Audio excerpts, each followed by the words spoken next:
তোমরা হকের প্রশ্নে প্রথম জীবন দিতে হলে জীবন দিবে। সিদ্দিকে আকবর 3 লাফ মাইরা দাঁড়াইয়া পাথর খাইলেন, এমন পাথর খাইলেন অন্যান্য সাহাবারা আমার নবীরে সেভ করলো। দুলহাই দিশিরিত আবু বকর জমিনের মধ্যে পড়ে গেল। যেই মাত্র জমিনের মধ্যে পড়ে গেল, কাফেররা মনে করছে আবু বকর বুঝি মারাই গেছে। আপনারা জবান খুলে বলুন, রক্ষা করার মালিক একজন, তিনি কে? ওই আবু বকর সিদ্দিক রক্তাক্ত অবস্থায় ঘরে, ওই ঘরের ভিতরে সিদ্দিক আকবর চোখটা বন্ধ। অনেকে মনে করছে যেন সিদ্দিক আকবর মারা, তুমি কিছু খেয়ে নাও। সিদ্দিক আকবর বলেন, না না, আল্লাহর হাবিবকে আমি যতক্ষণ পর্যন্ত আমার চোখে দেখব না, ততক্ষণ পর্যন্ত আমার মুখের ভিতরে আমি 1 ফোঁটা পানিও ঢুকাইতাম না। সিদ্দিক আকবরকে নিয়ে গেল নবীর কাছে। আমার নবী বলে, আবু বকর, আয় আবু বকর। সিদ্দিক আকবর আমার নবীর দিকে কয়, নবী গো, আপনি কেমন আছেন? এটার নামই হলো ভালোবাসা। নবী যে বলছে, আলা ঈমান লিমান লা মুহাব্বাত, যার অন্তরে আমি নবীর মহব্বত নাই, তার ঈমান নাই। জোরে জোরে কি আল্লাহু আকবার বলা যাবে না? হায় হায় হায়। এই দেখেন প্রত্যেকটা মানুষের চোখের পানিগুলা চলে আসলো। এটার নামই হলো ভালোবাসা। নবী দেখি নাই, নবীর সাহাবীর প্রেমের কথা শুই না, অনেকগুলা মানুষ চোখের পানি ফেলায় কাঁদতেছে। এদের কথাই বুঝে আমার নবী বলছে ১,৫০০ বছর আগে, ও সাহাবীরা, পৃথিবীতে এমন একটা সময় আসবে, তোমরা আমার দেখা ভালোবাসতেছো, এমন একটা সময় আসবে আমার পাগলগুলো আমার না দেখাই পাগল হয়ে যাবে। এর দাওয়াত দিয়েছি, প্রত্যেকেই প্রথম বলছে একটু চিন্তা ভাবনা কইরা লই। আবার কেউ বলছেন না পারবো না, 2 দিন পরে আবার আয়েশা বলছে যে ইয়া রাসূলুল্লাহ না করা ঠিক হয় নাই, আমি বুঝতে পেরেছি আপনারটাই সঠিক। আবার কেউ কেউ বলছে জীবন দিয়া দিমু, এরপর বাপ দাদার ধর্মের উপর চুনকালি মাখতাম না। এইভাবে ইত্যাদি ইত্যাদি কত ভাবে। এমন একটা মুহূর্ত ছিল সবাই ইসলাম ধর্ম গ্রহণ করার ব্যাপারে ডান বাম করেছে। রাসূল বলেন, একমাত্র একটা সাহাবী যাকে আমি বললাম ইসলাম ধর্ম গ্রহণ করো, বলতে দেরি কোনো প্রশ্ন নাই, কোনো জিজ্ঞাসা নাই, কোনো দ্বিমত নাই, যিনি কালিমা পড়ে মুসলমান হয়ে গিয়েছে, তিনি হলো হযরত আবু বকর। জোরে বলুন সুবহানাল্লাহ। তাহলে যার বিষয়ে আমাকে আলোচনা দিয়েছেন, আমি তার বিষয় ক্লিয়ার করে দিলাম। আরেকটু সামনে যাই। আমার যুবক ভাইরা, সাহাবায়ে কেরাম রাসূলের প্রতি কেমন প্রেম, আর সিদ্দিক আকবর নিয়ে স্পেশালি বলতে পারছে না। হ্যাঁ, এখানে আরেকটা কথা ভেঙে দিয়েছে, সেটা হলো আহলে বায়াত। সেটা কি? আহলে বায়াত হলো, এটা স্পেশাল। এটা কি? এটা হলো ঈমানের অবিচ্ছেদ্য অংশ। যাদেরকে ভালো না বাসলে তরিকায় প্রবেশ করা যায় না, যাদেরকে ভালো না বাসলে আল্লাহর ওলি হওয়া যায় না। আহলে বায়াত হলো এটা আল্লাহর পক্ষ থেকে স্পষ্ট স্পেশাল, যাদেরকে পবিত্র রাখার জিম্মাদারিত্ব আল্লাহ নিজের হাতে নিয়ে নিয়েছেন। আমাদের এখানে একটু সমস্যা আছে, বাড়াবাড়ি আছে। কি আছে? বাড়াবাড়ি আছে। এগুলো করবেন না। এক একজনের মানকাবাত রাসূল এমন ভাবে বলছেন, মনে হয় যেন এই সাহাবীটা অনেক উপরে, এর উপর মনে আর কেউ নেই। যেমন দেখেন একটা হাদিস, রাসূল বলছেন পৃথিবীর সব নেক যদি এক পাল্লা রাখা হয়, সিদ্দিক আকবরের এক রাতের ইবাদত সমানও হবে না। আর উমর রাদিয়াল্লাহু তাআলার ব্যাপারে বলছেন, আমার পরে যদি পৃথিবীতে কোনো নবী আসতো, তাহলে সেই নবীটা হয়তো হযরত উমর। উসমান যুন্নুরাইনের ব্যাপারে বলছেন, আমি 2টা মেয়েকে উসমানের কাছে বিয়ে দিয়েছি, আমার যদি আরো একাধিক মেয়ে থাকতো, সেই মেয়েটাকেও আমি উসমানের কাছে বিয়ে দিতাম। মৌলা আলীর ব্যাপারে বলছেন, আনা মাদিনাতুল ইলমি ওয়া আলিউন বাবুহা, আমি নবী হইলাম ইলমের শহর, আলী হইল সেই শহরের দরজা। 4টা হাদিস যখন 4 রকম ভাগ করবেন, ভাগ করলে দেখা যায় যেন একজন দিকে আরেকজন কত উপরে।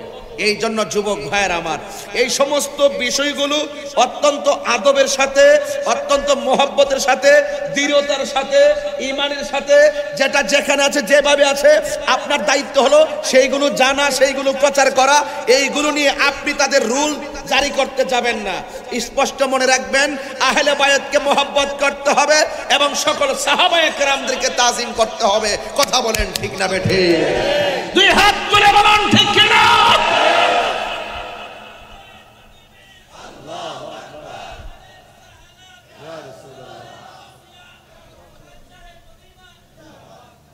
ভাইরা আমার কথা হলো পরিষ্কার, আমি লুকোচুরি করে কোনো কথা পছন্দ করি না। যে কথাগুলো এখন বলেছি এগুলো সুর দেওয়া বললে আমি 40 মিনিট ওয়াজ করতে পারতাম। আমি কথায় কথায় বলে ফেলেছি, বোঝার জন্য বলছি, যেহেতু ঘটনা লম্বা। কয়জন বলছিলাম? 39 কয়জন? সিদ্দিক আকবর তিনি সেই সাহাবী, রাসূল করিম সাল্লাল্লাহু আলাইহি ওয়াসাল্লামকে বললেন, ইয়া রাসূলুল্লাহ, আর কত গোপনে গোপনে জিকির আজকার করব? ইয়া রাসূলুল্লাহ, একটু ওপেন হওয়ার জন্য আমাকে অনুমতি দিন, আবার দিনের দাওয়াত আমি ওপেনে দেব। আমাকে ওয়াজে ওঠার সময় অনেকে বলে যে হুজুর কাউকে কিছু বলবেন না। যেই মাহফিলে আমাকে বলে যে হুজুর কাউকে কিছু বলবেন না, সেই মাহফিলে আমি একটু বেশি করে বলি। নিয়ম হইল যদি মুক্তাদি কই ইমাম সাহেব নামাজটা শুরু করে ফেলেন, ইমাম সাহেবের উচিত নামাজটা লম্বা করা। এটা নামাজের মাসালা নাকি? যদি বলা হয় ইমাম সাহেব আপনি আজকে সূরাটা শুরু করেন, ইমাম সাহেবের উচিত লম্বা করা। যদি বলে লম্বা করেন, ইমাম সাহেবের উচিত শুরু করা। আপনি নামাজের নিয়ম কানুন পড়ে দেখেন, ইতিহাসে উল্লেখ করা আছে। কাউরে কিছু বললেন না, বললেন তারা বেজার হয়ে যায়। আবার কিছু আছে হক কথা বললে তাদের অন্তর জ্বলে। কি জ্বলে? অন্তর জ্বলে। ইসলাম হলো শান্তির ধর্ম, আছে সুবিচার, অন্য ধর্মের প্রতি কমু করে না বিচার। আমাদের ওয়াজে কি হিন্দু আসে না? আজকের মাহফিলে আইছে অনেক হিন্দুরা, আসে কিনা মাহফিলে? অনেক সময় হিন্দুরা কিন্তু চলে আসে মাহফিলে। অনেক সময় আমাদের থানার ওসি, অনেক কনস্টেবল যারা আছেন তারাও হিন্দু থাকে, আমার সাথে রাস্তাঘাটে দেখা হয়, অনেক কথা হয়।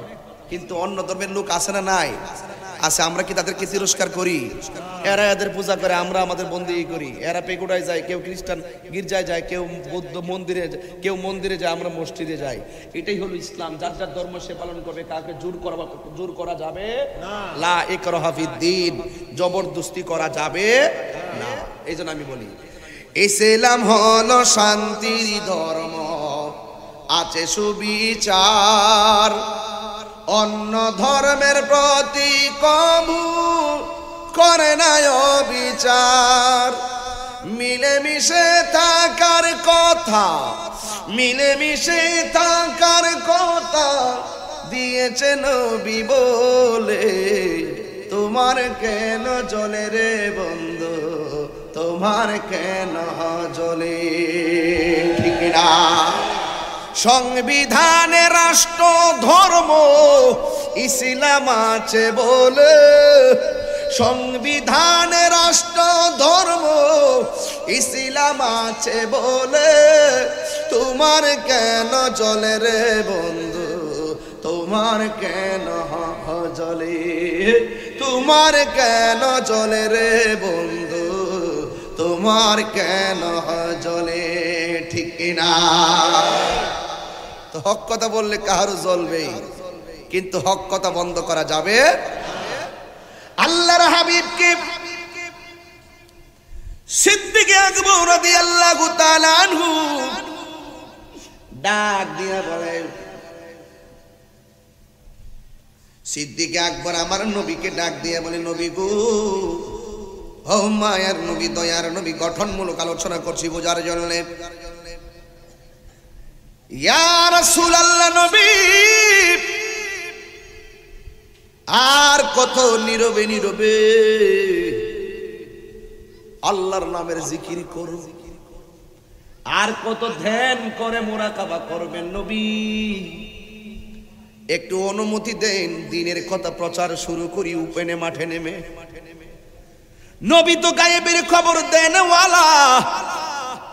আমার নবী বলে, আবু বকর এখনো সময় হয় নাই। সিদ্দিক আকবর বলে, নবী অনুমতি দেন, মন মানে না যে আল্লাহ আমারে বানাইছে, সেই আল্লাহর গান গামু, আল্লাহর জিকির করব। কার কথায় আমরা কণ্ঠকে স্তব্ধ রাখবো? প্রয়োজনে কণ্ঠ বিলাইয়া দিব, আল্লাহর নামের জিকিরের জজবায় ময়দান কাঁপিয়ে তুলবো। কথা বলেন ঠিক কিনা?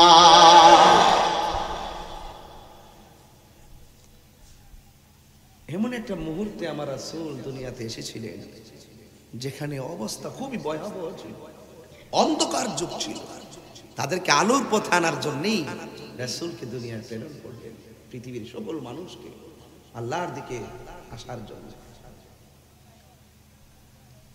আমার যুবক ভাইরা, আল্লাহর হাবিব ডাক দিয়ে কয়, আবু বকর ঠিক আছে তোমার কথা, আল্লাহর জিকির করবে, কালিমার দাওয়াত দিবে, অসুবিধা নাই। সংখ্যা মাত্র 39 জন। জুড়ে বলেন সংখ্যা কয়জন? যে আমলে 39 জন মুসলমান, ওই আমলে ডানে কাফের, বামে কাফের, সামনে কাফের, পিছনে কাফের। দেখছেন না আলহামদুলিল্লাহ। এই মুহূর্তে আমি বোয়ালখালীতে বয়ান করতেছি, আমার যদি কেউ লাঠি দিয়ে আঘাত করে আপনারা তার পা ভাঙ্গা দিবেন? দিবেন না? কেন দিবেন? হুজুর আমাদের এলাকার মেহমান, তুই মারলি কার? এই না তা ঠিক আছে নি? হ্যাঁ নাকি আবার সমস্যা? বাড়ি একটা দিলে তারে দিব 2টা, কথা কোন ঠিক কিনা? আর নাইলে তারে দইরা ওই যে প্রশাসন আছে দিয়া দিবে, তারা দাঁড়াত লয়ে আছেন, কথা কোন ঠিক কিনা? ঠিক দিয়া দিন। এখন সেই পরিবেশ হইছে। আরে বোয়ালখালীর জমিনে এমন অবস্থা ছিল, হকের কথা বলতে গেলে বুক থরথর করে কেঁপেছে। এই সমস্ত জায়গাগুলো আল্লামা শেরে বাংলা রক্ত দিয়ে আবাদ করেছেন, কথা বলেন ঠিক কিনা?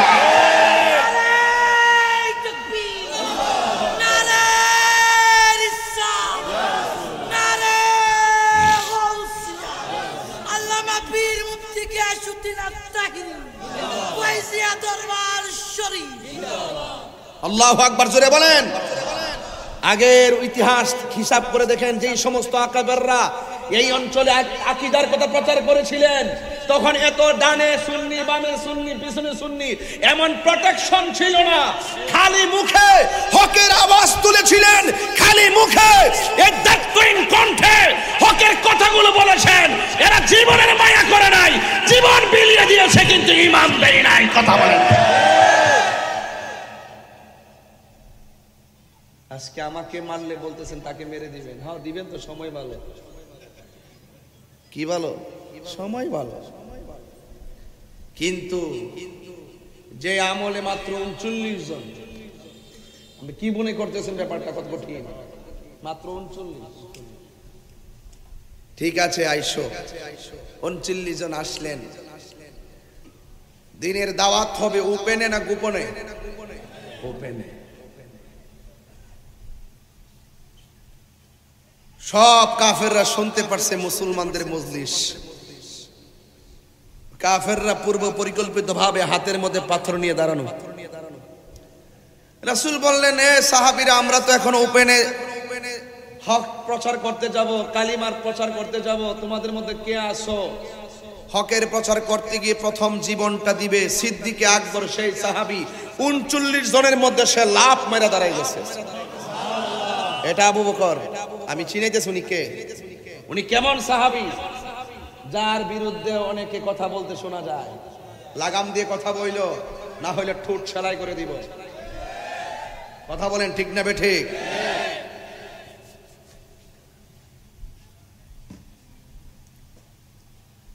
আল্লাহর হাবিব বলেন, সাহাবীরা, হককে প্রচার করব, কালিমার দাওয়াত দিবে, দিতে যাইয়ে কে জীবনটা প্রথম দিয়ে দিবে? যে সাহাবীটা ওই কাফেরদের মাঝখান দিয়ে, কাফেররা চতুর্দিকে বেষ্টনী, 39 জন সাহাবার মধ্যে যিনি লাফ মাইরা দাঁড়িয়ে গিয়েছেন, নবী গো, আপনার জন্য আমি জীবন দিয়ে দিব, হকের জন্য জীবন দিয়ে দিব, আল্লাহর প্রেমের জন্য জীবন দিয়ে দিব, কালিমার জন্য জীবন দিয়ে দিব। যেই মাত্র সিদ্দিক আকবর দাঁড়ায়া গেছে, কাফেররা এখন পাথর লইয়া ধারাবাহিক ভাবে সিদ্দিক আকবরের নাকে মুখে পাথর মেরে দেওয়া শুরু করলো। যেই মাত্র পাথর মারা শুরু করলো, সিদ্দিক আকবর রক্তাক্ত হইয়া মাটির মধ্যে পড়ে গেল। এই যে শুরু হইয়া গেল হকের প্রশ্নে বাতিল কর্তৃক প্রথম পাথরের আঘাত খাইল আমার আবু বকর। জুড়ে জুড়ে কন্যা আল্লাহু আকবার। আমার দেশে এখন দেখা যায় আমরা খানকার মধ্যে তসবিহ নিয়ে বসে থাকি, কিন্তু রাজপথে যখন প্রয়োজন হয় পাওয়া যায় না। আমার কাছে অনেক কষ্ট লাগে এগুলো। আমি তাহিরের একটা চরিত্র হলো, আমি কখনো নরম কখনো গরম। যখন আমি আবু বকরকে ফলো করি তখন আমি নরম থাকি, যখন আমি হযরত উমরকে ফলো করি তখন আমি আর নরম থাকতে পারি না, আমি শক্ত হয়ে যাই। এই ছেলেরা, নবীর বিরুদ্ধে কেউ যদি কথা বলে তোমরা কি ঘরে বসে থাকবা? আমার পোলাপান্ডি কই? পোলাপান্ডি ছেলেগুলা কোথায়? ছেলেগুলো একটা হাত তুলো তো দেখি। আমার ছেলেগুলাকে এখানে আসে সবাই। যদি কেউ নবীর বিরুদ্ধে কথা বলে, কোরআনের বিরুদ্ধে কথা বলে, ইসলামের বিরুদ্ধে কথা বলে, আমার মালিকের বিরুদ্ধে কথা বলে, আমরা কি ঘরে বসে থাকব? জীবন দিয়ে দিতে হবে। বাঁচলে গাজী, মরলে শহীদ। শহীদের মর্যাদা আছে না নয়? খুব মনোযোগ। সিদ্দিক আকবর নরম তবিয়তের মানুষটাই দাঁড়াই গেছে। আপনি কি মনে করেন হুব্বে রাসূল কি জিনিস, হকের মর্ম কি জিনিস? কে ওই শোনালো মনে আজানের ধ্বনি, মর্মে মর্মে সেই সুর বাজিল কি সুমধুর। সে আজানের ধ্বনি যারা হৃদয়ে লালন করে তারা সব সময় মালিকের সন্ধানে ঘর থেকে বের হয়ে যায়। কথা বলেন ঠিক কিনা? আল্লাহর হাবিব ডাক দিয়ে বলে, আবু বকর, কে মাত্র সিদ্দিক আকবরের জ্ঞান আসলেন, জ্ঞান আইসা মাথায় পাথর দিয়া মাথা ভাঙছে, খবর নেই নাই। গায়ের মধ্যে পাথর লাগছে, ব্যথা লাগছে, রক্ত বের হয়েছে, কোনো খবর নেই নাই। খাবার খাই নাই, কোনো কিছু খাই নাই। সিদ্দিক আকবর হুশ আসার পরে ডাক দিয়া বলে, ও জগৎবাসী, আমার নবীজি কেমন আছে? এটা আবু বকর নিজের হাজার ব্যথা, নিজের হাজার কষ্ট। সিদ্দিক আকবর নিজের ব্যথায় ব্যথিত নয়, আমার নবী কেমন আছে খবরটা নেওয়ার জন্য। সিদ্দিক আকবর আম্মা তখনও ইসলাম ধর্ম গ্রহণ করে নাই। ডাক দিয়া বলে, এই আবু বকর, এদের সম্মান আল্লাহ অনেক বাড়াইয়া দিব। হে যুবক, এই চোখের পানি বৃথা যাবে না। ও বোয়ালখালীর বাবারা, আজকের চোখের পানি বৃথা যাবে না। এবার আমার নবী আপনার নবীকে মেরে ফেলার জন্য তারা ওপেনে সিদ্ধান্ত নিল, গোপনে সিদ্ধান্ত নিল। জবান খুলে বলুন, রক্ষা করার মালিক একজন, তিনি কে? ওরা গোপনে ষড়যন্ত্র করছে, আমার নবীকে মেরে ফেলবে। ওরা গোপনে ষড়যন্ত্র করেছে, ইসলামের নাম নিশানা মুছে ফেলবে। ওই মুহূর্তে আমার আল্লাহ রাব্বুল আলামিন হাবিব সিদ্ধান্ত নিয়ে নিলেন, এই মক্কায় থাকা যাবে না। মক্কার আবহাওয়া প্রকৃতি ছিল চরম ভাবাপন্ন, রুক্ষ, তাই এর মানুষগুলা ছিল অনেক কঠিন। এখনো যান মক্কায় কঠিন কঠিন মনে হয়, এখনো যেন কেমন কেমন মনে হয়। আর মদিনায় যান, পুরা শান্তি। যারা গেছেন বুঝবেন। কিছু পার্থক্য পাইছেন কিনা বলেন? এখনো যাইয়া দেখেন এই অবস্থায়। এরপর আল্লাহর হাবিব ডাক দিয়ে বলে, হে আবু বকর, এই মক্কায় থাকা যাবে না, এই মক্কা থেকে মদিনায় চলে যেতে হবে। সিদ্দিক আকবর ডাক দিয়ে, কি নবী গো, আপনি চলে যাচ্ছেন নাকি আমার আল্লাহর ইশারায়? আমার নবী বলে, আমি আল্লাহর সিদ্ধান্তে মদিনায় চলে যাচ্ছি। যেই মাত্র বলছে চলে যাচ্ছি, ওই মুহূর্তে সিদ্দিক আকবর চোখের পানিগুলা ছেড়ে দৌড় দৌড় করে কান্না শুরু করে দিলেন। জোরে জোরে কি আল্লাহু আকবার বলা যাবে না? ধর ধর করে চোখের পানি ছেড়ে দিল। আমার নবী বলে, আবু বকর, তুমি কেন কান্দো? সিদ্দিক আকবর বলে, নবীজি, আমি 2 দিন না খাইলে ক্ষুধায় বাঁচি না, 3 দিন না খাইলে ক্ষুধা বাঁচি না। আপনার চেহারা মুবারক দেখলে আমার ক্ষুধার কথা বুঝা যায়। ইয়া রাসূলুল্লাহ, নবী গো, আপনি যদি চলে যান, আমি আবু বকর কার চেহারা দেখে আমার মনের জ্বালা নিবাম? ওরে অন্তরে লাই গাছে আগুন, পানি দিলে নিবে না জ্বালা, জোড়ায় না জ্বালা, জোড়ায় না রে, জ্বালা জোড়ায় না, জ্বালা জোড়ায় না রে। ওরে অন্তরে লাই গাছে আগুন, অন্তরে লাই গাছে আগুন, পানি দিলে নিবে না জ্বালা, জোড়ায় না জ্বালা, জোড়াই না রে, জ্বালা জোড়ায় না, জ্বালা জোড়ায় না রে। ও নবী, আপনার চেহারা দেখলে ক্ষুধা দূর হয়ে যায়। কার চেহারা দেখে আমি ক্ষুধা দূর করব? কেমনে থাকবো গো নবী? কারণ আবু হযরতে আবু বকর জানতেন আমার নবী হলো রহমতের দরিয়া। আমার নবী ডাক দিয়ে, এই আবু বকর, চিন্তা করো না, চোখের পানি তোমার বিতা যাবে না। আমার নবী আশিকের চোখের পানির বড় মূল্যায়ন করেন। হাদিস শরীফের মধ্যে রাসূল বলেছেন, যেই চোখটা আল্লাহর ভয়ে কান্না করে, ওই মানুষটার জন্য আমার আল্লাহ আরশ আজিমের ছায়ার ব্যবস্থা রেখে দিবে। সুবহানাল্লাহ। এই বেটা চোখের পানি ফেলায় কাঁদতেছে। এই যে মানুষটা কান্দে কেন জানেন? মনে চাইতেছে, আহা, যদি আমরা নবী, আমরা এই মুহূর্তে যারা আছেন আপনারা এখানে, এই মুহূর্তে যারা নবীর জন্য কাঁদতেছেন, যদি রাসূল যদি মায়ার নজর কইরেই ফেলায়, একটা মাহফিল আপনার জন্য নাজাতের ওসিলা হয়ে যেতে পারে। পারে কি পারে না বলেন? আল্লাহর হাবিব দেখেন সিদ্দিক আকবর কেমন, ওনার মহব্বত আরেকটু বুঝাই দেই এই দিকে যাওয়ার আগে। তাবুকের যুদ্ধের সময় আল্লাহর হাবিব ওমরকে ডাক দিয়া বলছে, ওমর, তুমি দিনের জন্য কি দিবা? নবী গো, আমার ঘরের মধ্যে যা আছে, তুমি দিনের জন্য আমাকে কি দিয়েছো? বাড়িতে কি রেখে এসেছো? হযরত ওমর রাদিয়াল্লাহু তাআলা আনহু বলেন, ইয়া রাসূলুল্লাহ, ঘরের মধ্যে প্রয়োজনীয় জিনিস যারা যা আছে সব আমি দিয়ে এসেছি, দিয়ে দিয়েছি। সিদ্দিক আকবরকে জিজ্ঞাসা করছে, আবু বকর, তুমি দিনের জন্য কি দিয়েছো আর ঘরের মধ্যে কি রেখে এসেছো?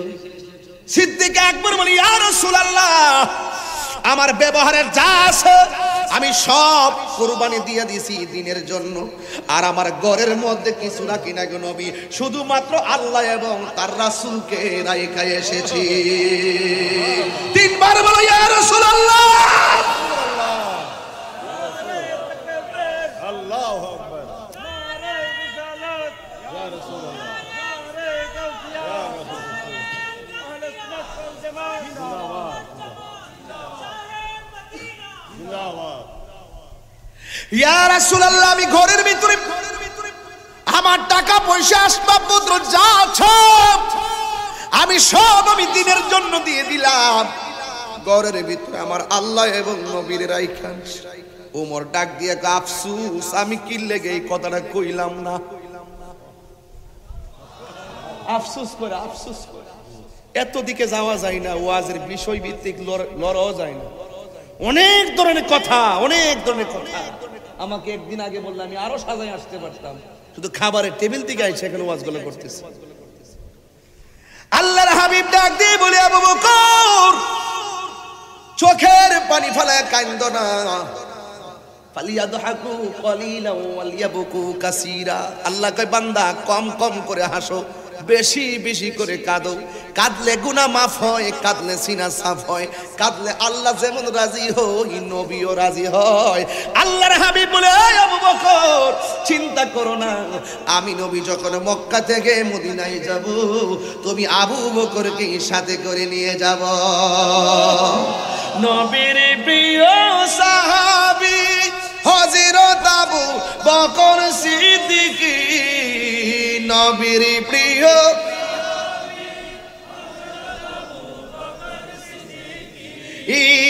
ভালোবেসে শুইল পাশে, ভালো যাইয়া দেখো মদিনা মদিনা মদিনা, আসে গো মুমিনের ঠিকানা বলো। ইস ঠিকানা দিদার চেয়ে কাঁদো তোমরা, দিদার হও না নবীর দিওয়ানা মদিনা। আমার যুবক বারে কণ্ঠ উড়াই দাও, আহা মদিনা। জালালউদ্দিন সুয়ুতি ৭৫ বার দেখলা নবীজি, জালালউদ্দিন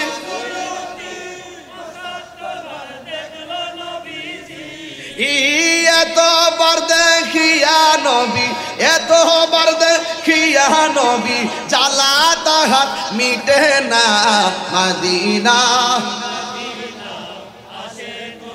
মিনের ঠিকানা বলো মদিনা মদিনা, আসে গো মুমিনের ঠিকানা বলো। দিদার চেয়ে কাঁদো তোমরা, হো না নবীর দেওয়ানা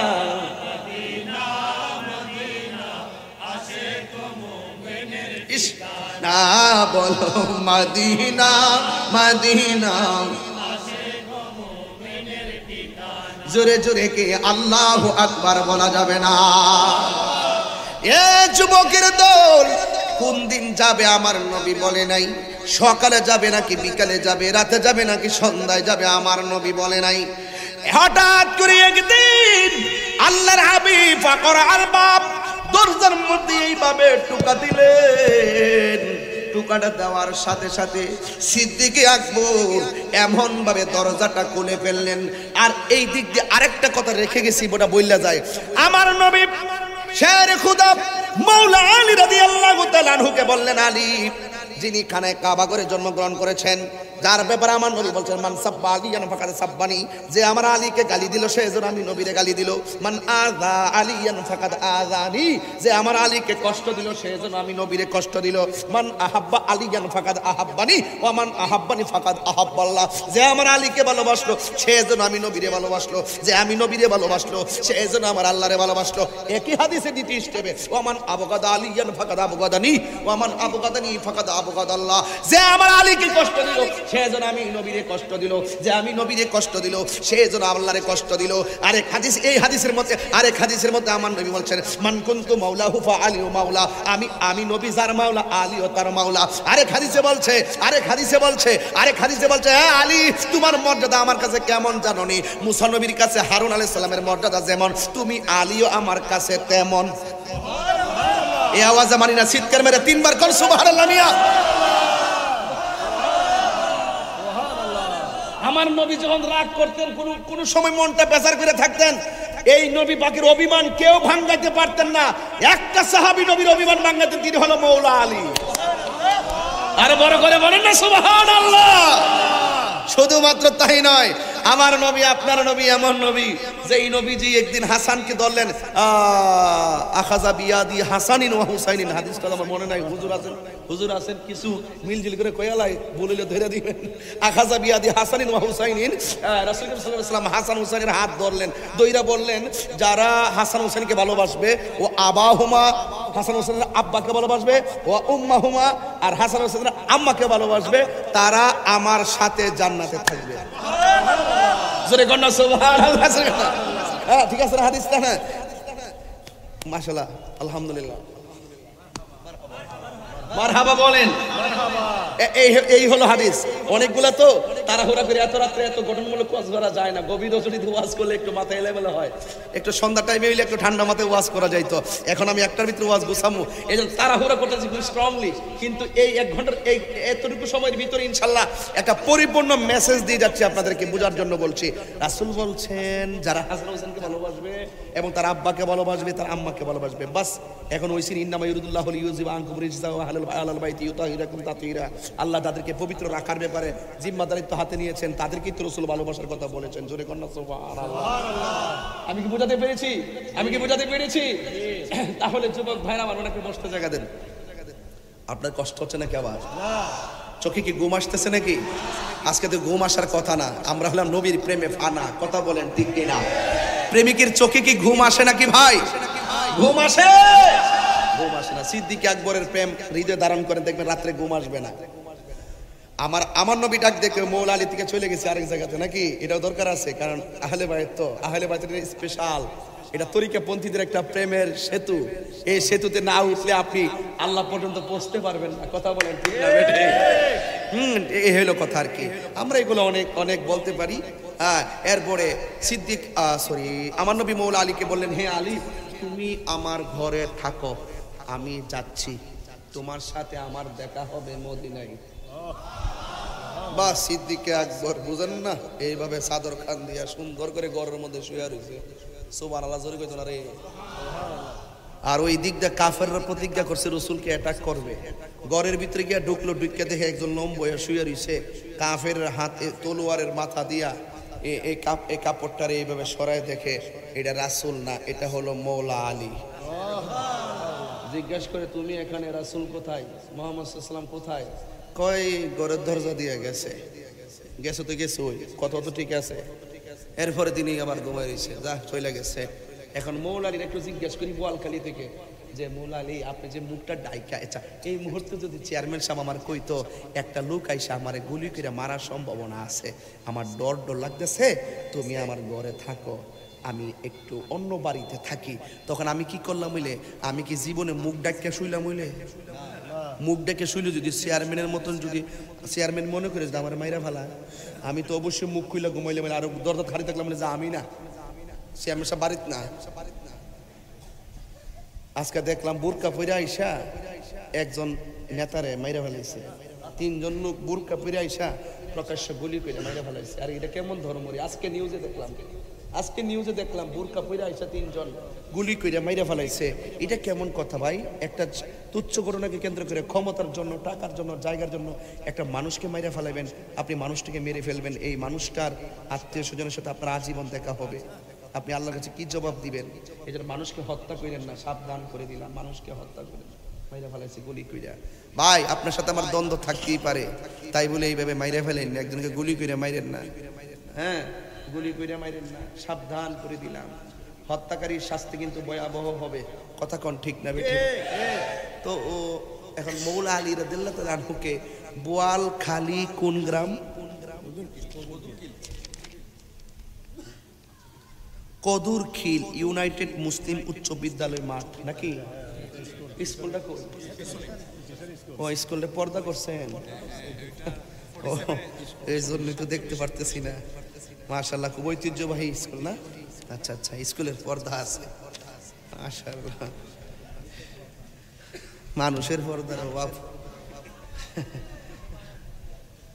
আসেনি রে ভাই? আছে আছে, কি আছে? পর্দা আছে।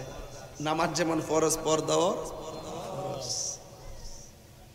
মৌলা আলী রাদিয়াল্লাহু তাআলা আনহুকে কদুরখিল থেকে, বোয়ালখালী থেকে জিজ্ঞেস করি, এ মৌলা আলী, যদি আপনাকে তারা নবী মনে কইরা মাইরা ফেলতো তাইলে কি করতেন? আপনি মুখটা ডাইকা কিল লেগে শুইলেন, যদি তারা আপনাকে নবী মনে কইরা একবারে ফাড় দিয়া জবাই কইরা মাইরা ফেলতো কি করতেন? মৌলা আলী উত্তর দেয়, আশিক তোমার কানটা লাগাই দাও না। মৌলা আলীর উত্তর হলো এটাই, আমার নবী যাওয়ার সময় বইলা গেছে মদিনায় দেখা হবে, আমার বিশ্বাস নবীর সঙ্গে দেখা হওয়ার আগে পৃথিবীর কেউ আমাকে মারতে পারবে না। হাত তুলে বলো ঠিক কি না?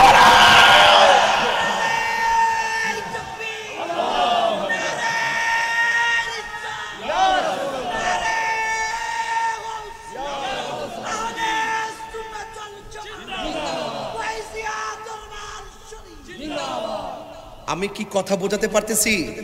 সাহাবাদের প্রেম আমাকে বিষয় দিছে তো, প্রেম সাহাবায়ে কেরামের প্রেম, এই জন্য আমি সব দিক দিয়ে বলতেছি। আল্লাহর হাবিব ডাক দিয়া বলেন, ও আবু বকর, আমি যে এই মুহূর্তে আসবো তোমাকে তো বলি নাই, তুমি কি রাতের বেলা ঘুমাও নাই? সিদ্দিক আকবর ডাক দিয়ে বলেন, ইয়া রাসূলুল্লাহ, আপনি আমাকে যেদিন বলছেন আমাকে নিয়ে মদিনায় যাবেন, ওই দিন বুঝি না, রাত বুঝি না, কোন দিন আইসা আপনি আমারে একটা ডাকের বেশি দুইটা ডাক দেন, একটা ডাকের বেশি দুইটা ডাক দিয়ে যদি আপনি কষ্ট পান, আমি আবু বকরের গিরি শেষ হয়ে যাবে। কারণ আপনি নবী কষ্ট পেলে কষ্ট পায় একজন, জবান খুলে বলুন তিনি কে?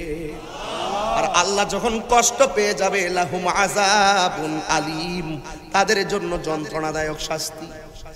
ইয়া রাসূলুল্লাহ, নবী, এই জন্য যেই দিন থেকে আপনি আমাকে বলেছেন আমাকে নিয়ে আপনি মদিনায় যাবেন, আল্লাহর কসম, সেই দিন থেকে আমি আবু বকর একটা সেকেন্ডের জন্য বিছানার মধ্যে পিঠ লাগাই না। ঠিক আছে আবু বকর, চলো। আমার নবী সিদ্দিক আকবর রাদিয়াল্লাহু তাআলা আনহুকে নিয়ে রওনা হয়ে গেলেন। পথের মধ্যে একটা জায়গায় গিয়ে আবু বকর বলে, ইয়া রাসূলুল্লাহ, নবী গো, ও মায়ার নবীজি, আপনি আমার সামনে আছেন, আমি আপনার পিছে আছি, বিয়াদবি মাফ করবেন, এই জায়গার মধ্যে আমি আপনার সামনে থাকতে চাই। আল্লাহর হাবিব বলেন, এই আবু বকর, নবীর অগ্রে যাওয়া যায় না। আল্লাহ বলছে নবীর কণ্ঠের উপরে কণ্ঠ বাড়ানো যাবে না। লা তারফাউ আসওয়াতাকুম ফাওকা সাওতিন নবী সাল্লাল্লাহু আলাইহি ওয়াসাল্লাম। সুবহানাল্লাহ। আল্লাহ দিয়েছে নবীকে সম্মান, বলতে কি অসুবিধা আছে? নবীর সম্মান বাড়াইছে কেডা? ওয়া রাফানা লাকা যিকরাক। আল্লাহ দিয়েছে নবীকে সম্মান, তোমার হিংসাই হবে কি? নবীর সনে বেয়াদবি করলে, নবীর সনে বেয়াদবি করলে আমল করে হবে কি? কোরআন হাদিস খুলে দেখো, নবীর উপরে কেহ নাই, নবীর কণ্ঠের চেয়ে কণ্ঠ যদি কারো বেড়ে যায়, সব আমল বরবাদ হইবে তোমার, সব আমল বরবাদ হইবে তোমার, আমল করে হবে কি? হুজুর বুখারী শরীফের একটা হাদিস, বুখারী শরীফের হাদিস, দ্বিতীয় খণ্ড কিতাবুল আম্বিয়ার, এই হাদিসটারে আমি সঙ্গীত দিয়ে গাইতেছি আর কি, হুজুরে বুঝা ফেলাইবেন ইনশাআল্লাহ। হাসরের ময়দানে কোন নবী কথা বলতে পারবে না, মোর নবী কথা বলিবেন, মোর নবী কথা বলিবেন। কিতাবুল আম্বিয়া বুখারী শরীফ কইলা দেখো না, আল্লাহ দিয়েছে নবীকে সম্মান, আল্লাহ দিয়েছে নবীকে সম্মান, তোমার হিংসাই হবে কি? নবীর সনে বেয়াদবি করলে, নবীর সনে বেয়াদবি করলে আমল করে হবে কি? জোরে জোরে কি সুবহানাল্লাহ বলা যাবে না? সিদ্দিক আকবর ডাক দিয়ে কই, নবী গো, আমি জানি সামনে যাওয়া যাবে না নবী, এই জায়গার মধ্যে আমি সামনে থাকতে চাই, কারণ সামনে একটা কাফেরের বাড়ি, ওরা তো আপনাকে খুঁজতেছি, কিন্তু আমি একটু সামনে থাকতে চাই গো নবী।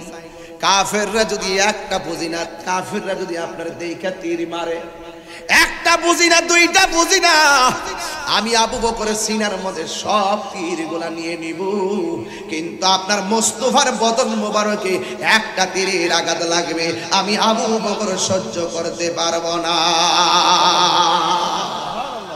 সেই আবু বকর ঘটনা তো সবাই জানেন, চেতনা হিসাবে হৃদয় লালন করেন।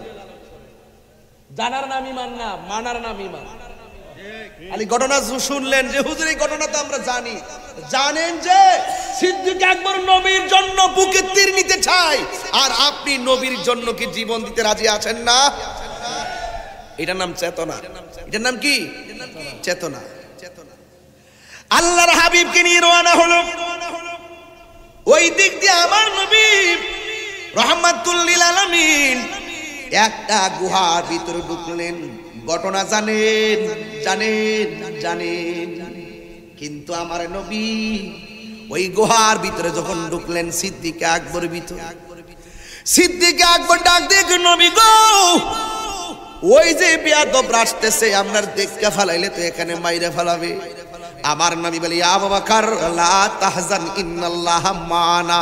মাই বলে নাই, রাসূল যদি মাই বলতো, সিদ্দিক আকবর ধারণা করত নবীর সঙ্গে মনে হয় আল্লাহ ছায়া দিয়া রাখবে। আমি আবু বকর মন শেষ, যেই মাত্র বলছে ইন্নাল্লাহ মানা, নিশ্চয় আমাদের সঙ্গে আল্লাহ আছে, সিদ্দিক আকবর বলে গ্যারান্টি পাইলাম, ওয়ারেন্টি পাইলাম, ইনশাআল্লাহ আমার কিছু হবে না। জোরে জোরে কি সুবহানাল্লাহ বলা যাবে না?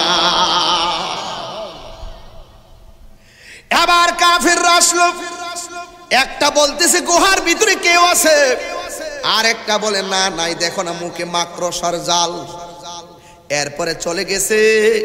সিদ্দিক আকবর তাকায়া দেখতেছে গুহার মুখের ভিতরে সাপগুলা দেখা যায়, গায়ের মধ্যে চাদর আর কাপড় দিয়া এই ছিদ্রগুলো চিরা চিরা তেনা দিয়া দিয়ে কাপড় টুকরা দিয়ে দিয়ে ছিদ্রগুলা বন্ধ করে দিলেন। আর একটা ছিদ্র অতিরিক্ত রয়া গেল। ওই মুহূর্তে আমার নবী, আপনার নবী সিদ্দিক আকবর উরু মুবারকে মাথা মুবারক নিয়ে আরাম করছে। ওই ছিদ্রটা, যেই ছিদ্রটা ঢাকার জন্য কোনো কাপড় নাই, ওই ছিদ্রটাতে আমার নবীর সাহাবী আবু বকর নিজের পা দিয়া ঢাকনা দিলেন। দিতে দেরি হলো, আমার নবীর সাহাবী আবু বকরের পায়ের মধ্যে সর্প দংশন করলো। 20টা হাঁটু থেকে রান, কোমর থেকে মাথা অল বডিতে ছড়াইয়া পড়লো। বিজ্ঞান বলতেছে জ্বর উঠলে প্রথম চিকিৎসা মাথায় পানি দাও। বিজ্ঞান বলতেছে সাপ কামড় দিলে প্রথম চিকিৎসা তুমি বান দাও, বেঁধে দাও। সিদ্দিক আকবর বান দেই নাই, অল বডিতে 20টা উঠে গেল। আর আমার নবী, আপনার নবীর গাল মুবারকে একটা পানির ফুটা পড়ল। সিদ্দিক আকবর চেহারাটা অস্বাভাবিক গোসল দেখলেন, দেখা ডাক দিয়ে, আবু বকর তোমার অবস্থা এরকম কেন? সিদ্দিক আকবর বলে, ইয়া রাসূলুল্লাহ, আমার বডির কাপড় দিয়া আমি সবগুলা ছিদ্র বন্ধ করলাম, একটা ছিদ্র বাকি রয়ে গেছে, ওই ছিদ্রটারে আমি পা দিয়া বন্ধ করেছি। ওই ছিদ্রের মধ্যে একটা সাপ ছিল, এই সাপটা আমার দংশন করেছে। আমার নবী বলে, আবু বকর কই রে, কই? সিদ্দিক আকবর পাটা তুলে ধরলেন। আমার নবী, আপনার নবী যে ডাক্তারের ডাক্তার, বিজ্ঞানের বিজ্ঞানী, আঙ্গ নবীজি বিজ্ঞানীদের বিজ্ঞানী। এটা গজল আছে, চিটাগাঙ্গা আছে না? আছে না? বেটা শায়ের যে গজল গাইছে, গজল লাগাইছে কে? শায়ের আমদাদ না, আজকে কে গাইছে? না না, আজকে যে গাইছে বলতেছে। আপনি গাইছেন? মাইকটা ধরেন না, আমার সাথে গান না যায়। আমি তো সিলে দিছিলে, তার জান বাঁচতেছে না, আমার একটু সহযোগিতা করেন না। আপনারা থাকতে যদি আমার কষ্ট করতে হয়, আপনারই তো ভবিষ্যৎ। মারহাবা জোরে কোন। আমি তো বয়স যেমনই হোক 22 বছর তো ওয়াজ করে ফেলাইছি, ক্লাস 9 থেকে ওয়াজ শুরু করেছি। এলাকা ভিত্তিক ছিলাম দীর্ঘ 15 বছর, এখন এই 8 বছর এলাকার বাইরে আসছি বলে আপনারা চিনছেন। আমরা এলাকাতে প্রত্যেক মাহফিলে আমি চিফ গেস্ট হিসেবে আমার আদর করে দাওয়াত করতো, খুব আদর করতো। এখনো না গলা বাস হয়ে গেছে গা, কত আর ছিলাম। দৈনিক 3টা 4টা, গত ডিসেম্বর মাসে মাহফিল করছি 91টা, জানুয়ারিতে মাহফিল করছি 90টা, নভেম্বরে করছি 88টা, প্রতিদিন 2টা 3টা হুজুর এও 2 ঘন্টা 1.5 ঘন্টা করে ওয়াজ, খুব কঠিন। এরপর পাবলিককে মানানো যায় না। টান দাও এই পাগলা। বিজ্ঞানীদের বিজ্ঞানী, একটু মোবাইলের ফ্ল্যাশ লাইটটা জ্বালাই তার বিন্নি আপনি একটু দেখান তো দেখি, আমরা একটু দেখে যাই, মোবাইলটা দিয়ে একটা ছবি তুলে যাই, যাতে বোয়ালখালীর কলিজার ভিতরে রাখতাম পারি। মারহাবা জোরে কর না কি লেগা, সময় ইনশাল্লাহ শেষ, বেশি কষ্ট দিব না ইনশাল্লাহ। কই মোবাইল কি বোয়ালখালী কি মোবাইল কম নাকি? ও অনেক মোবাইল, মাশাআল্লাহ অনেক মোবাইল। এই হাত, সবাই হাত সোজা করেন, মোবাইলটাই জ্বলায় দেন সুন্দর করে, মাশাআল্লাহ। এই তো স্মৃতিটা নিয়ে যাই, আলহামদুলিল্লাহ। কষ্ট নিয়েন না, তাহির কারো শত্রু না, তাহিরি সবার বন্ধু। মাইনাস নয় ম্যানেজ চাই, হিংসা মুক্ত সুন্নিয়ত চাই। বিজ্ঞানীদের বিজ্ঞানী, বিজ্ঞানীদের বিজ্ঞানী, এমন একজন দয়াল নবী খুঁজা পাইবানি, এমন একজন দয়াল নবী খুঁজা পাইবানি। বিজ্ঞানীদের বিজ্ঞানী, বলো বিজ্ঞানীদের বিজ্ঞানী। আবু বকরকে সাপে কাইটা ধ্বংস করিল, আমার নবীর থুতু লাইগা বালা হয়ে গেল। হাত তুলে বলো ঠিক কিনা। আবু বকরকে সাপে কাইটা ধ্বংস করিল, আঙ্গ নবীর থুতু লাইগা। সেই যোগে কি উজা পাইতা হেগে নিছিল নি, বলো সেই যোগে কি। বিজ্ঞানীদের বিজ্ঞানী আঙ্গ নবীজি, বলো বিজ্ঞানীদের বিজ্ঞানী আঙ্গ নবীজি। বিজ্ঞানীরা রকেট চড়ে চাঁদের দেশে যায়, আঙ্গ নবী রকেট চারা মেরা শরীর যায়।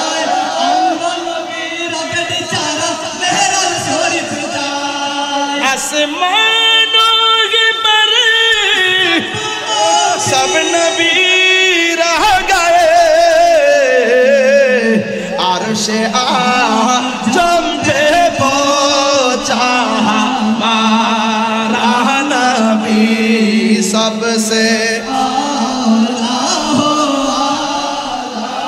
এই যে থুতু মুবারক এ মুখের মধ্যে লাগিয়ে বুকের মধ্যে কাপড়ে এভাবে মেসেজ করে রাস্তা দিয়ে যাওয়ার পরে জিগাই তো কি ব্যাপার, এত সুন্দর গ্রান কোথা থেকে আসতেছে? মেশকে আম্বরের মতো গ্রান। কয় গ্রান কোথা থেকে আসতেছে? রসুল পাকের থুতু মুবারক মেখেছি, থুতু মুবারক থেকে সেই গ্রান আসতেছে। যেই নবীর থুতু মুবারক থেকে মেশকে আম্বরের গ্রান বের হয়, সেই নবী কি আমাদের মতো হতে পারে? এক সাহাবী কই, নবী গো আমার চোখটা জ্বলে গেছে। সাহাবীর নাম কাতাদা, সাহাবীর নাম কাতাদা। 17ই রমজান বদরের যুদ্ধে, যেই যুদ্ধে 14 জন সাহাবী শহীদ হইল। ইসলামের ইতিহাসে প্রথম যুদ্ধ। যুদ্ধের জয় পরাজয় সংখ্যার উপর নির্ভর করে না, যুদ্ধের জয় পরাজয় নির্ভর করে একমাত্র আল্লাহর উপর বিশ্বাসের কারণে। কথা বলেন ঠিক না বেঠিক? এক সাহাবীকে, নবী গো আমার চোখটাতে জ্বলে গেছে। এখন রাসূল ডাক দিয়ে, তুমি কি চোখ চাও না জান্নাত চাও? সাহাবী ডাক দিয়ে, আপনারা কি চান? জান্নাত তো চাইবে নয়, খাইবার লাগে। জান্নাত চাই হুজুর, খাইবার লাগা। ওই যে 70 জন হুর যে আছে, এরা পাইতো আর কি, খায়ন আর কাউন। ইন্নালিল মুত্তাকিনা মাফাজান হাদাইকা ওয়া আনাবা ওয়া কাওয়াইবা আতরাবা ওয়া লিমান খাফা মাকাম রাব্বিহি জান্নাতান ওয়া নাহান নাফসা আনিল হাওয়া ওয়া ইন্নাল জান্নাতা হিয়াল মাওয়া। আল্লাহকে ভয় করলে জান্নাত পাওয়া যায়, নবীর সঙ্গে মুহাব্বত করলে জান্নাত পাওয়া যায়। ও যুবক, তুমি জান্নাত চেয়েছো না? আর সাহাবী কি চাইছে জানো? সাহাবীকে, নবী গো আমি চোখ চাই। এটাই সাহাবী আর আমার মাঝে পার্থক্য। সাহাবারা যেই চিন্তা করে এর কাছেও আমরা নাই, এই জন্যই তো তারা সাহাবী হয়ে গেছে। কথা বলেন ঠিক না বেঠে? একদল রসুলকে দেখা কাফের, আরেকদল রসুলকে দেখা ইমানদার সাহাবী হয়ে গেছে। একদল রসুলকে দেখা বিশ্বাস করেন, আরেকদল বিশ্বাস কইরা। দেখেন সিদ্দিক আকবর নবীর পাশে জায়গা পাইছে ক্ষমতার জোরে না, রাজনীতির জোরে না, টাকার জোরে না, মুহাব্বতের কারণে। কথা বলেন ঠিক কিনা?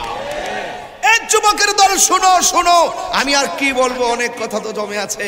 এরপর রাত্র 1টার উপরে বেজে গেল, কথা কাছে ঠিক রাখতে পারলাম না, ক্ষমা করে দিবেন, সময় একটু বেড়ে গেছে, মাইন্ড করবেন না। এরপরে দেখেন রাসূলকে ডাক দিয়ে কয়, রাসূল ডাক দিয়ে কয়, তুমি কি চোখ চাও না জান্নাত চাও? কাতাদা বলি, ইয়া রাসূলুল্লাহ আমি চোখ চাই। তখন রাসূল পাক সাল্লাল্লাহু আলাইহি ওয়াসাল্লাম এইভাবে থুতু মুবারকটা দিয়ে চোখের চতুর্পাশে এইভাবে হুজুর একটা প্রলেপ দিয়া দিয়া এই ঝুলন্ত চোখটারে নিয়ে আস্তে আস্তে আস্তে আস্তে এই জায়গায় বসাইয়া দিলেন। বসাই দিয়ে বলছে, কাতাদা তুমি আগের চাইতে এখন কেমন দেখো? নবী গো আগের চাইতে আরো দ্বিগুণ ভালো দেখি। এখন প্রশ্ন হলো, আপনি জান্নাত চাইলেন, সাহাবী চোখ চাইলো। কাতাদারে জিজ্ঞেস করি, কাতাদা সবাই জান্নাতের পাগল, তুমি কেন চোখ চাইলে? কারণটা কি? ইয়া রাসূলুল্লাহ, যেই কাতাদা আপনার সঙ্গে, যেই চোখের কাতাদা আপনার সঙ্গে জিহাদে গেল, আপনার জন্য হকের জন্য চোখ ফেললো, যেই কাতাদা আপনাকে ভালোবাসে, যেই কাতাদা আপনার এই থুতু মুবারক এখানে যার স্পর্শ লেগেছে, আর যেই চোখ এখানে প্রতিস্থাপন হয়েছে, এই কাতাদার যেই কাতাদার প্রতি সন্তুষ্ট হয়ে রাসূল চোখ লাগাইয়া দেয়, সেই কাতাদা জান্নাত চাওয়া লাগবে কেন? জান্নাতেই তো কাতাদাকে নেওয়ার জন্য পাগল। রাবিয়া বসরে জিজ্ঞাসা করছিল, তুমি কি জান্নাত চাও না জাহান্নাম চাও? কথা তো এতগুলা বাবা নিয়ে আইছি, কতগুলা বলবো? রাবিয়া বসরি বলছে, আমি জাহান্নামের ডরে না, জান্নাতের আশা করি না। কারণ কেন জানি না, আমি জান্নাতের মালিকের পাগল। মালিক যদি আমার প্রতি রাজি হয়ে যায়, জাহান্নাম আমারে ডরাইবো, জান্নাত নেওয়ার জন্য পাগল থাকবে। আরো বড় করে কন্যা সুবহানাল্লাহ কন্যা। তাহলে নামাজ পড়ব সন্তুষ্টি কার? আরো বড় করে, নামাজ পড়ব সন্তুষ্টি কার? রোজা রাখলে সন্তুষ্টি কার? নবীর মহব্বত করলে সন্তুষ্টি কার? হজ করলে সন্তুষ্টি কার? যাকাত দিলে সন্তুষ্টি কার? জিকির করলে সন্তুষ্টি কার? দান করলে সন্তুষ্টি কার? হজ করলে সন্তুষ্টি কার? সর্বাবস্থায় সুখে রাখলো আল্লাহ, দুঃখে থাকলো আল্লাহ, কষ্ট থাকলো আল্লাহ, অসুস্থ থাকলো আল্লাহ, অভাবে থাকলো আল্লাহ, ভালো থাকলো আল্লাহ, নিন্দা এবং দিনেও আল্লাহ, রাতেও আল্লাহ, সুখে দুঃখে সব সময় আলহামদুলিল্লাহ আলা কুল্লি হাল। সর্বাবস্থায় প্রশংসা একজনের, জবান খুলে বলুন তিনি কে? সিদ্দিক আকবরকে রাসূল বলেন, কোন জায়গায় তোমারে সুবল দিছে? বিজ্ঞানীরও বিজ্ঞানী আঙ্গন হয়েছে। 100 মনীষীর জীবন বৃত্তান্ত তৈরি করতে যায় খ্রিস্টান ভেড়া হয়, সর্বপ্রথম আমার নবীর নাম লিখতে বাধ্য হয়েছে। জোরে বলেন না সুবহানাল্লাহ। হ্যাঁ, the 100 যুবক ভাইরা আমার, অনেক কথা। সিদ্দিক আকবর বলেন, আমার রাসূল বলছে আমাদের সাথে আল্লাহ আছে। কিছুক্ষণ পরে দেখলাম আমার আল্লাহ পাহাড়ের পাদদেশ দিয়ে একটা স্পেশাল রাস্তা বের করে দিয়েছে। মদিনাবাসীরা খুশি না বেজার? যখন খুশি না বেজার? আমার নবীজি মদিনায় চলে গেলে, আহারে নসিবে তো থাকতেইব যারা রসুলকে কষ্ট দিয়ে বিদায় করে দেয়। দেখেন আমার রসুল মদিনায় যাওয়ার পরে কত মানুষ, একজনকে রসুল আপনি আমার ঘরে আসেন, আরেকজনকে রসুল আপনি আমার ঘরে। রাসূল বললেন, আমি কাহার ঘরে যাব না, আমার উটটা যার ঘরে যায় আমি তার ঘরে যাব। আরো বড় করে বলেন না সুবহানাল্লাহ। বিশাল বড় মদিনাবাসীর রসুলকে পাইয়া ছোট ছোট বাচ্চারা দব বাজায়া, তলাআল বাদরু আলাইনা মিন সানিয়াতিল ওয়াদা ওয়াজাবাশ শুকরু আলাইনা মাদা লিল্লাহি দা। জোরে কি সুবহানাল্লাহ বলবেন না? তলা মানে উদিত হয়েছে, বাদরুন মানে আকাশের পূর্ণিমার চাঁদ, আলাইনা মানে আমাদের কাছে। হ্যাঁ, চাঁদের 3টা আরবি আছে, এটা মনে রাখবেন। চাঁদের কয়টা আরবি আছে? 3টা। একটা হলো কামার, যেটা একটা হলো হেলাল, যেটা নতুন উঠে, আরেকটা হলো বাদরুন পূর্ণিমার চাঁদ, যেটা গোল হয়ে যায়, আর একটা গোল থেকে যেটা ছোট হয়ে যায়, আস্তে আস্তে কমে যায়, এটাকে বলা হয় কামার। জোরে বলেন না সুবহানাল্লাহ। আরে চাঁদ তো এমন চাঁদ যার আঙ্গুলের ইশারা মোবারকে চাঁদ 2 ভাগ হয়ে গিয়েছিল। জোরে কন্যা সুবহানাল্লাহ। তাহলে সেই নবীকে সাহাবায়ে কেরামরা যেভাবে জান প্রাণ দিয়ে, দতন মন সব দিয়ে ভালোবেসেছেন, সেই নবীকে আমরা ভালোবাসতে চাই কি চাই না? আরো বড় করে বলেন, চাই কি চাই না? কারা কারা চান বিদায় বেলায় 2 হাত তুলে দেখাবেন? নারে তাকবীর। 2 হাত সোজা করে, নারায়ে তাকবীর, নারায়ে রিসালাত, আহলুস সুন্নাত ওয়াল জামাত, কুরআন সুন্নাহর আলো, মিলাদ কিয়ামের আলো, নারায়ে তাকবীর, নারায়ে রিসালাত, আহলুস সুন্নাত ওয়াল জামাত, মাসলাকে আলা হযরত। আল্লাহ কবুল করুক, আর আল্লাহ কবুল করুক, আমিন। রাসূলুল্লাহ সাল্লাল্লাহু আলাইহি ওয়াসাল্লাম মদিনায় গিয়েছেন। মক্কা কি পরে যুদ্ধ করে বিজয় করেছেন নাকি বিনা রক্তপাতে? বিনা রক্তপাতে আবার মক্কা জয় করেছেন। মক্কা বিজয় আস্তে আস্তে না, অসুবিধা নেই। বুঝছি, আজান দেওয়ার জন্য এইটাই তো। আচ্ছা আমি বুঝছি আমি। আচ্ছা রাত্রে বাজে কয়টা? একটা কত বাজে? একটা 5। হ্যাঁ 1:05 বাজে। এখন আজান দিলে অনেকে যারা সন্ধ্যাবেলায় মরে গেছে ওরা আবার ঘুম থেকে উঠে যাবে, উঠে সকালবেলা বলবে যে হুজুর আমাদের ঘুম ডিস্টার্ব করছে। আমিও তাদেরকে বলবো আজান দিলে যদি তোমাদের ঘুম ভেঙে যায় উঠে তাহাজ্জুদ নামাজ পড়ে ফেলো। তুমি কেমন বান্দা, যেই বান্দারা হাজার হাজার মানুষ বোয়ালখালীর মাঠে বসে ওয়াজ শুনে আর তুমি বিছানায় বসে ঘুমিয়ে আছো। নাসুর বান্দা, তুমি পারলা না মাহফিলটাতে আসতে, আজকে অনেক কিছু হারিয়ে ফেলেছো। কথা বলেন ঠিক কিনা? জন্ম আমার নবীর যুগে,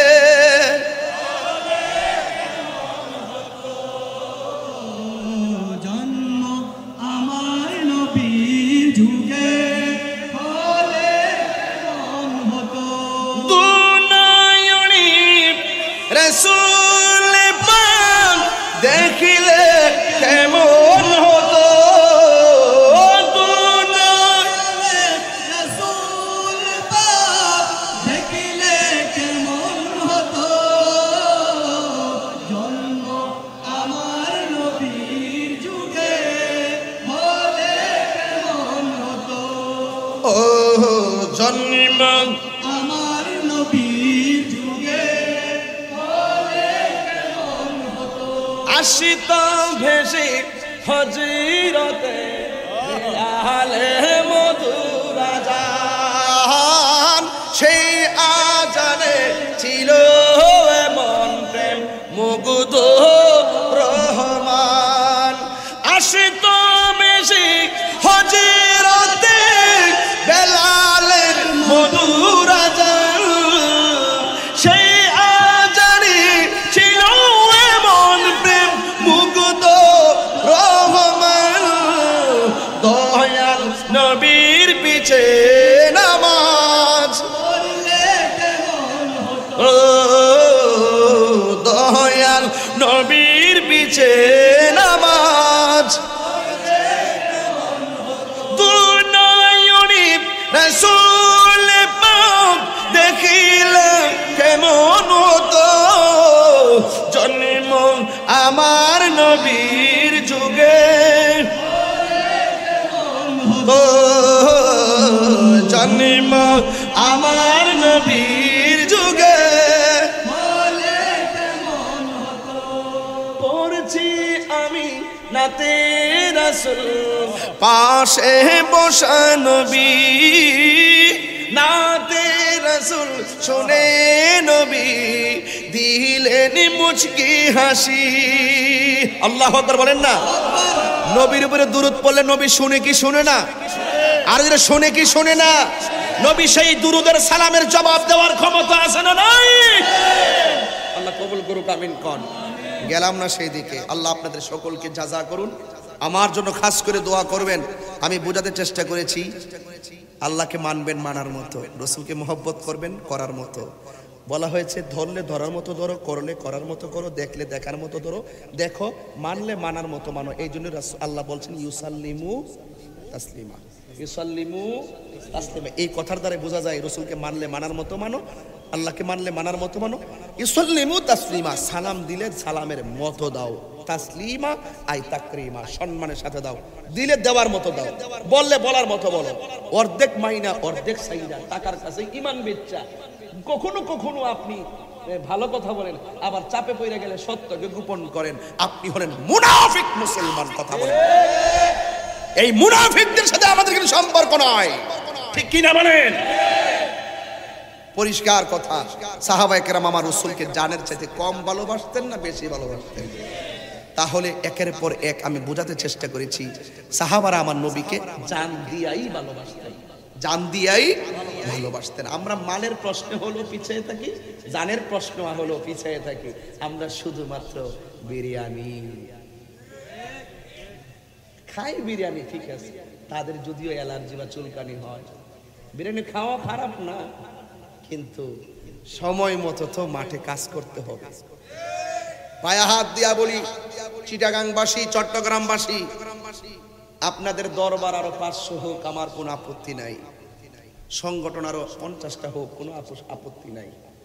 যার যার জায়গা থেকে ছোট সংগঠন হোক আর বড় সংগঠন হোক, সবাই সুন্নিয়তের কাজ করে। সমস্যা হলো আপনি আর আমার মধ্যে, আপনি আর আমার মধ্যে যার যার জায়গা থেকে সংগঠন দিয়ে সুন্নিয়তের কাজ করেন, সুন্নিয়তের কাজ করেন, কিন্তু সময় মতো যখন প্রয়োজন হবে, প্রয়োজনে সকল দরবার, সকল সংগঠন কোন কোন ইস্যুতে এক ময়দানে আসতে হবে। কথা বলেন ঠিক কিনা? তাইলে না আপনি সত্যিকার এক মদিনার পাগল। কথা বলেন ঠিক কিনা? কখনো কখনো আমার বিপদে আপনি হাসবেন, আপনার বিপদে আমি হাসবো। আরে এক বেচারে জিগেলাম, কি ওই লোকটা মারা গেছে, কিছু লেখো না ফেসবুকে, আমরা লিখি না সুখ বার্তা, এমুক মারা গেছে, ইন্না দিল। আমি হেরে জিগেলাম, কিরে এমুক তো মারা গেছে, ইয়া একটা সুখ বার্তা দিয়ে দাও না। না, উনি আমার সংগঠনের কেউ না। কেমন দিলাম দেখেন, আমরা কই গিয়ে পড়ছি। এমুকে তো মারা গেছে, দেখ না একটা ফেসবুক স্ট্যাটাস। না, উনি আমাদের দরবারের না তো। এটার নাম কি সুন্নিয়ত? ভাই এটার নাম কি সুন্নিয়ত? আল্লাহর হস্তে অন্তরটা ঠিক রাখেন, কাগজ কলমে রাজনীতি করেন, যাই করেন,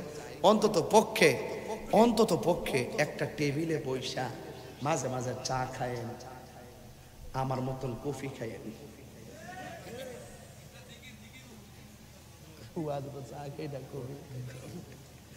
এই জন্য আমার মতন কফি খায়েন, কফি চক্র দিয়েন, চা চক্র দিয়েন, মাঝে মাঝে একটা টেবিলে বসেন, তাহলে বিশ্বে একটা ভালো মেসেজ যাবে।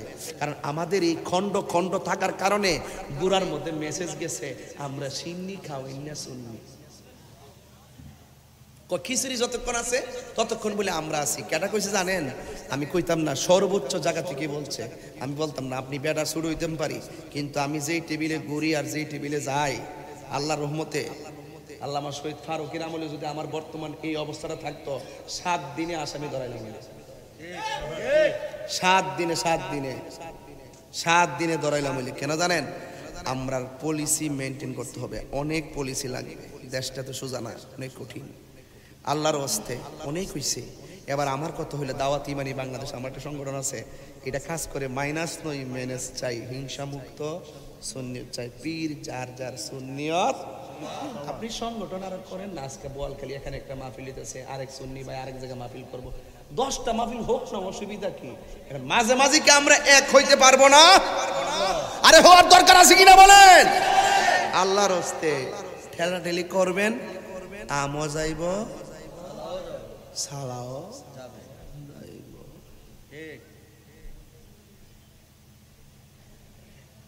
কেমন দিলাম? ভালো।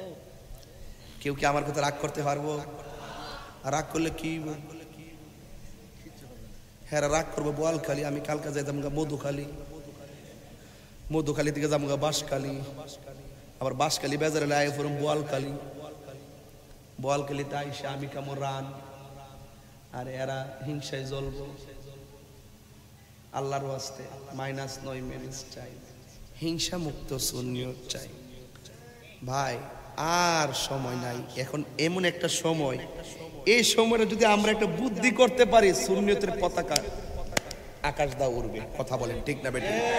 যদি একটু যদি ধৈর্য দিয়ে সার দিয়ে কাজটা করতে পারি, এমন একটা সময় আসছে, এই সময়টার জন্য 10 বছর পরে হাই হুতাশ করবেন, 10 বছর পরে হাই হুতাশ করবেন। তখন নেতৃত্ব দেওয়ার কেউ থাকবে না, সিনিয়র কেউ থাকবে না। আমাদের আকাবেররা অনেকে চলে গেছে বলেই কিন্তু আজকে আমরা কিন্তু নেতৃত্বহীন হয়ে পড়তেছি। আকাবেররা এখনো যেগুলো আছে, তাদের ছত্র ছায়ায় যদি আমরা যদি একসাথে আসতে পারি, ইনশাল্লাহ আমাদের কিন্তু কাজটা করতে আরো সুবিধা হবে। এই আকাবের গুলো চলে গেলে আমরার কথা তো ধানই পড়বে না। এখনো সময় আছে, অনেক আকাবের চলে গেছে। এই ফেসবুকে কি আগে এত কথা ছোড়াছুড়ি ছিল? এখন কেন হয় জানেন? ওই দায়িত্বশীল যে আকাবেররা আস্তে আস্তে বিদায় নিতেছে, আর গজবাইয়া ঢুকতেছে ঘরের ভিতরে। এখনো যে আকাবের গুলো আছেন, তাদের পায়ের মধ্যে আমরা পড়ি, কইরা বলি যে আপনারা আমাদেরকে যেমনে কোন আমরা এমনি চলবো। আল্লাহর ওয়াস্তে মদিনার দিকে তাকায়া আমরা এক হয়ে এক মদিনার কাজ করতে চাই। কথা বলেন ঠিক না বেঠি? আমাদের প্রভু এক নবীর উম্মত, জীবন বিধান ওই শিবানী কোরআন। আমাদের প্রভু এক নবী, জীবন বিধান ওই শিবানী কোরআন। তবে কেন এক নও হে মুসলমান, এক হও করি আহ্বান। বাইতুল্লাহ এক, মদিনা শরীফ এক, উহুদ পাহাড় এক, বদরের মাঠ এক, একটা তো জীবন মরণ তো একটাই, একসাথে মিলে মিশে একটাই প্রাণ। তবে কেন এক নও হে মুসলমান, এক হও করি আহ্বান। আমাদের প্রভু এক নবীর উম্মত, জীবন বিধান ওই শিবানী কোরআন। আমাদের প্রভু এক নবীর উম্মত, জীবন বিধান ওই শিবানী কোরআন। তবে কেন এক নও হে মুসলমান, এক হও